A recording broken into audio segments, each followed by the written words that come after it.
Rugby World Cup 2023, folks. Quarterfinal number 2. The All Blacks taking on Ireland. From the Stade de France, it feels like a bigger game than a quarterfinal.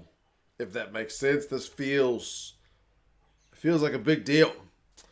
Biggest game that I've been looking forward to, I don't know since when. But it's going to be massive. We'll go through some lineups, some recent history, some stats, predictions. You guys can let us know your thoughts on how this one is going to go. Interestingly, when you look at the head-to-head record across the last 5 games, which does go all the way back to the last World Cup, Ireland's recent history is better than the AB's, 3-2. 2 recent wins last year in New Zealand. Wins at Dunedin and Wellington, 23-12, 32-22. Pretty solid wins, man. More than a try. Then we got the Gibson-Park win, which was a bit of a blowout, 42-19. Kind of one of those games that shows you what the All Blacks can do when they just get everything right, even if it's only for like a 10 or 12-minute period. Then there's a win in Dublin for the Irish back in 2021, and then there's that last quarterfinal they played in Japan, where it was another one of those blowouts, 46-14. But that's back in the Joe Schmidt era. A lot has changed since then. This Irish side is on a heck of a run. What is it, 17 games? 17 games, and now a World Cup quarterfinal to extend it to 18. Ireland, they have kept things pretty stable. We've been talking about this for donkey's years now, but it is one of the hallmarks of this Andy Farrell side. He doesn't just chop and change. He keeps things steady as she goes, and it pays off. You get that kind of cohesion. You get guys just like playing to the system, playing to, is it their maximum? You still feel like there could be more to come from this side, but yeah, man, they're a pretty good outfit. Porter, Sheehan, and Furlong, same front row, so Sheehan keeps the role ahead of Kelleher. I like Dan Sheehan. I like Kelleher as well. I do feel like Dan Sheehan, I mentioned it last time, he's probably got a little bit more toe about him, just in terms of how quickly he can get around the field, but they're both really good guys to have. The line out is going to be the one area where maybe you look at this Irish side and say there's a little bit of vulnerability, so Sheehan will have to get that right, but they got it right last week against Scotland, which was pretty much a knockout game in itself.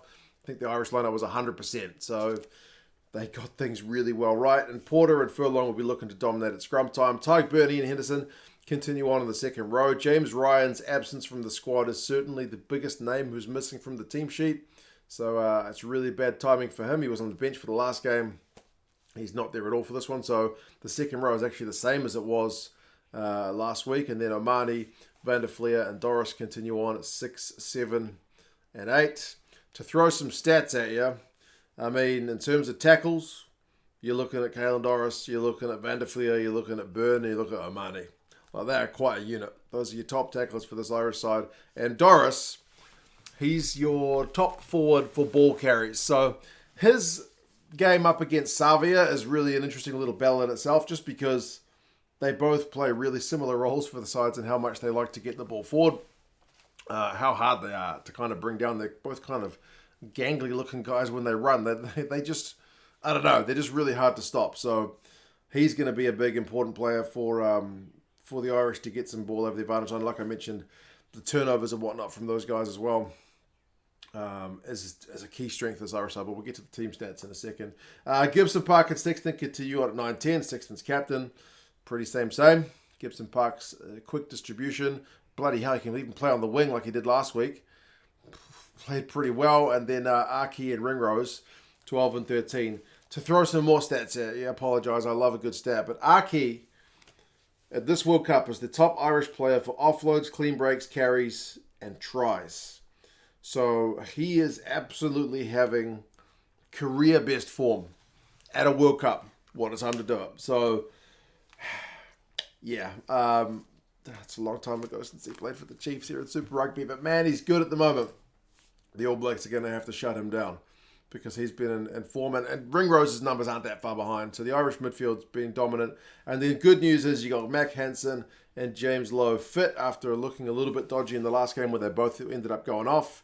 They asked about Mack Hansen. He said Andy Farrell said he's passed all the kind of required checks that they had for him throughout the week, so he's good to go.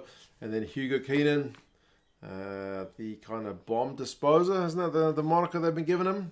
He still continues on at 15. Also one of the Irish top ball carriers. Doesn't get the kind of talking up with that. Like everyone talks about his aerial game, but he's a bloody good ball carrier as well. Very elusive kind of runner. Doesn't look like he's doing that much, but he does. Replacements, Kelleher, Kilcoyne and Bealham. Same. Joe McCarthy comes into the side. They talked up what an opportunity is for him. Jack Conan's there, Conor Murray, Jack Crowley, and then Jimmy O'Brien. Apparently, Jimmy O'Brien's had a bit of a knock in previous weeks, so maybe wasn't available for selection, but they also talked up the fact that he's back fit and he can cover so many positions in that back line if any injuries do happen. So, yes, very, very stable for the Irish. For New Zealand, things aren't quite so stable. Fozzie likes to tinker a wee bit more than Andy Farrell does. It's been a hallmark of a lot of New Zealand coaches, to be fair. They like the old rotation. Remembering they rested a few guys in that game against Uruguay as well. Some of those guys have returned. Ethan de Groot at loose head is back from suspension. Remember, he got suspended against Namibia for a few games, so he's back, and he's been the premier loosehead for the All Blacks for a wee while now, but he's lacking a bit of game time, having not played since, as I said, way earlier in the pool stages. Taylor and Lomax continue on. There was doubt about Lomax, much like for Hansen for the Irish, but he's passed all his checks, so he's good to go, which is good news for the All Blacks scrum, because he's looked our best scrummaging prop for a wee while. Retallick and Barrett are a all-new second row, so there's no Vati for this one, and Whitelock drops to the bench despite the fact that he's one of the All Blacks top tacklers. But as I mentioned, line-out time may be an area the All Blacks try to disrupt the Irish. I hope they kind of jump as often as they can, but you've also got to be careful of the Irish guys getting the maul going. Frizzell, Kane and Savia, that's the back row. So Frizzell continues on. Remember, he missed the early part of the pool stages injured, but he's back and good to go. Sam Cane likewise missed the early part of the pool stages, but the captain is back. He's going to have to get through a heap of tackles. And then Ardie Savia, much like Doris for the Irish, is that kind of game-breaking, ball-carrying, tackling number 8. I mean, his stats are also, he's the top forward for New Zealand for ball carriers when you've got a team which, like, all the top ball carriers are backs. It's the likes of, D-Mac and Will Jordan and Beauden Barrett and Lester Fainga'anuku and whatnot. But then Ardie Savia's name just pops up in the middle of them because, he likes the ball carry. Aaron Smith, he was always going to start at number 9. He's going to have that crisp passing game going on to get around this Irish defence. Richie Mo'unga continues on at number 10. There was never really any doubt about that. Now that debate is kind of long dead about who the starting 10 for the All Blacks is. He's going to have to manage the game. As I said, he's going to have to potentially take the ball to the line and show us that he can kind of break those tackles like he does for the Crusaders, but then also chuck it wide when it needs to go wide. Barrett and Ioane is at 12 and 13, so Barrett's got a pretty good kicking game on him at 12, and he's a big human being. And Rico with that gas, maybe one area he can try to impose himself onto the Irish midfield, because as I mentioned, the Irish midfield's been insane thus far at the World Cup. Will Jordan, among the world's best game-breaking outside backs. You might need a bit of Will Jordan magic to break down the Irish, but we'll see. And then Lester Fainga'anuku, I think a lot of All Blacks fans will be happy to see him there, the big power winger on the left wing, but he's only there because Mark Talia broke team protocols during the week. I think he stayed out longer than he was supposed to. He broke curfew, so he's lost his spot in the starting team, which is not pretty smart if you want to play in a World Cup quarterfinal. He's a real tackle-busting machine, but then Lester's a great guy to bring in. So different styles. Leicester's slightly more of a direct power game, but he can also cover the midfield if needs be. And then Bodie is going to have to manage the game well from the back. It'll be interesting to see if they ping any kind of high balls his way. Replacements, Dane Coles, not Dan Cole, he plays for England. Dane Coles, Tamaiti Williams and Fletcher Newell. Those are your front row replacements, so there's no spot for Taukei'aho this week. Lacking a bit with the ball carrying when you switch to Coles, but Coles has still got some gas about him for one of the more senior guys in the squad, put it that way, but they may be looking at a more accurate lineup throw, I guess. They've said that Tamaiti Williams and Fletcher Newell keep their spots ahead of Tuangafasi and Laulala, basically for their mobility and agility on defence, more so than the scrummaging.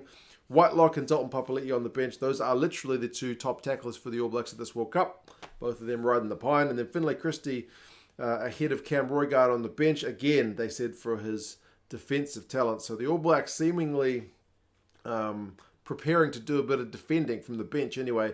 D-Mac is there on the bench and ALB there as well. So those guys can cover a fair bit of the back line as well. Geordie Barrett can always go onto the wing if needs be. So, yeah, there's a bit of versatility in the guys they've chosen. If you're looking for your top All Black guy for clean breaks, it's Will Jordan, man. Will Jordan. I feel like he's going to have to do something because he does stuff which other people don't seem to be able to do just in terms of his ability to break a line. We're going to need a bit of Will Jordan magic at some point during this game. We'll see if it kind of comes. Stats-wise for these teams, I mentioned the Irish and their turnovers. They're averaging 7 or more turnovers won per game in 2023. And it's against the big teams as well, man. They got 9 against South Africa, which may have been the winning of that game against South Africa. Like, that was the one key area where the Irish dominated the Springboks. Like, a lot of that game was pretty even, but the Irish look at the breakdown was impeccable. They got 7 turnovers won against Scotland. Like, New Zealand's just under 6. So not that far behind, but still a good turnover or 2 behind each game. When teams are only averaging 4, 5, or 6 kind of turnovers a game, for the Irish to be above 7 shows you it's a real strength of this Irish side. And also, in 2023, the most tries the Irish have conceded in any game is 2. 2 tries. They are pretty stingy on defence. That's why I was talking again and again about the Irish defence. But New Zealand is a try-scoring side. They score a lot of tries. So it's kind of like that, unstoppable force, immovable object kind of equation. The All Blacks going to be able to, because you're looking at defenders beaten, the All Blacks get the most. They average 35 defenders beaten a game. They're a great attacking side. They got 32 against France in that game that they lost. Ireland averaged 25 defenders beaten a game. So the All Blacks, they love busting tackles. They get 11 clean breaks a game, but that includes some of those big blowouts from the pool stages. If you're taking out that, if you're just looking at Tier 1 teams, it's more like 7. The Irish are more like 6 against Tier 1 teams, so pretty close. But again, like the turnovers thing, 1 or 2 clean breaks extra in a game, 1 or 2 turnovers extra 1 in a game, that can be the kind of thing that decides a game. Yeah.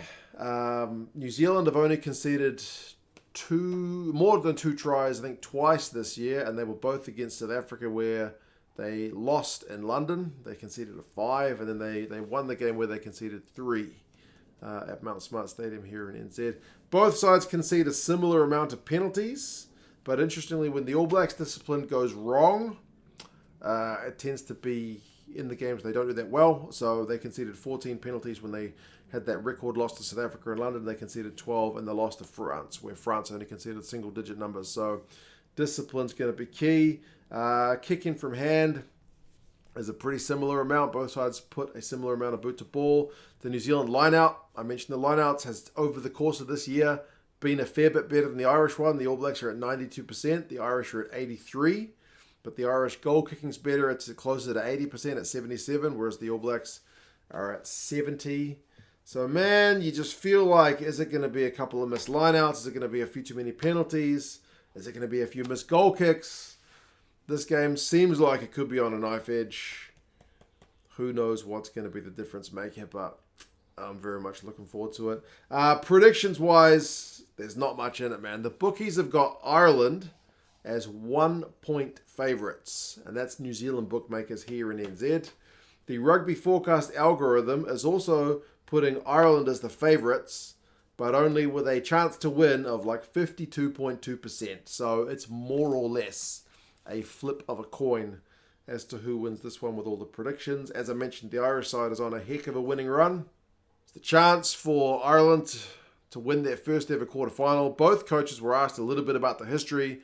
Fozzie, got a losing record recently against the Irish, blah, blah, blah. It doesn't matter, it's all in the past. Ireland, you've never won a quarterfinal before. Doesn't matter, it's in the past. I believe that's true to a degree, although I do think there is a nagging part of your mind, which if you can quiet it, will make you probably operate at a kind of higher efficiency. But if you're an Irish player, the fact that your team's never won a quarterfinal is going to be a little bit of pressure. And if you're a New Zealand player, the fact that Ireland came to your house last year and beat you is going to put a little bit of nagging doubt. Like, you'll obviously want the revenge factor, but yeah, they've beaten you in your house. So there's going to be doubts on both sides. Mental skills are maybe as important as the physical attributes, these guys are going to have to get everything right. Wayne Barnes is the ref. 9 o'clock local kickoff, 8 o'clock here in New Zealand. My old man and my mum are going to come around to watch the game. We'll do a live stream. That should be an interesting one. It could be pretty tense. No alcohol for us because it'll be in the morning. But yes, big old game on the cards. If you want something to do between now and then, check out 2 Cents on Tour. When I was touring a Chinese beer museum in a Leinster jersey, I'm also working on another video after the rugby stuff is done, where I went to see a gunboat, which they've got in a museum. A gunboat that was sunk during the Second World War. So 2 Cents on Tour, check that up in the corner. But yeah, you guys let me know your thoughts on the game. She's a tense one, but I'll talk to you guys again soon. See you later.